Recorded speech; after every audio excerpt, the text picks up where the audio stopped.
প্রিয় দর্শক, গাছের গোড়ার শিকড় কেটে দেওয়া, এটা প্রায় সপ্তাহখানেক হলো আমার একবার কেটে দিয়েছি। আবার দেখুন,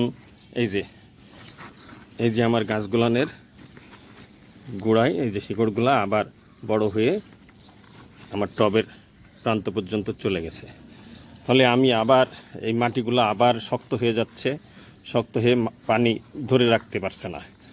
এবং এই শিকড়ের মাথা যখন টবের সাথে ভিড়ে গেছে, এখন রোদ যখন হবে, রোদ হলে এই রোদে এই টবটা হয়ে যাবে, গরম হয়ে যাবে, গরম হয়ে গাছগুলা আওড়ায় যাবে।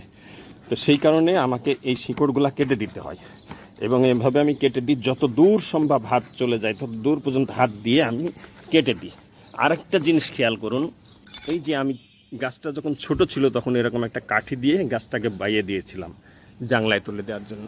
এখন আমার গাছ কিন্তু পর্যাপ্ত পরিমাণে পাচ্ছে, মানে ধরে রাখার সে সাহায্য জাংলা পাচ্ছে এবং বড় হয়ে গেছে, তার আর এখন এই কাঠির দরকার নাই।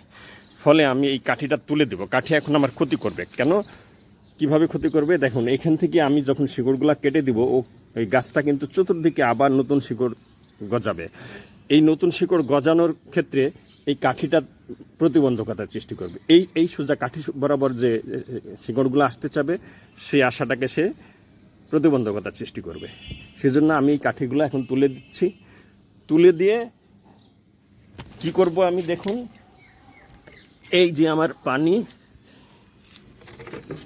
এই পানি দিয়ে আমি এখন এই যে আমার এই গাছগুলানের গোড়াগুলা এইভাবে করে দিয়েছি, এইভাবে পর্যাপ্ত পানি দিয়ে ডুবিয়ে দিব, একদম পানি দিয়ে ডুবিয়ে দেব। এবং এই কাজটা করবেন আপনারা, এই শিকড় কাটা এবং পানি দেওয়ার কাজটা করবেন হয় বিকেলে করবেন, নাহলে খুব সকালে করবেন, রৌদ্র গায়ে লাগার কিছু না হলেও 1 ঘন্টা আগে।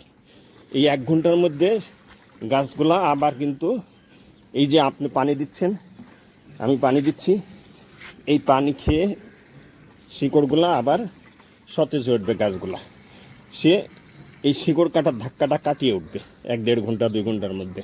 সেজন্য সাধারণত বিকেলবেলা করাটা সবচেয়ে ভালো। বিকেলবেলা করলে রাতের বেলা গাছগুলা বাড়ে ভালো, এবং গাছের শিকড়গুলা রাতের মধ্যেই পর্যাপ্ত পরিমাণে জায়গা করে নিয়ে বেড়ে সে আবার নতুন করে শক্তি সঞ্চয় করার ক্ষমতা অর্জন করে নেয়।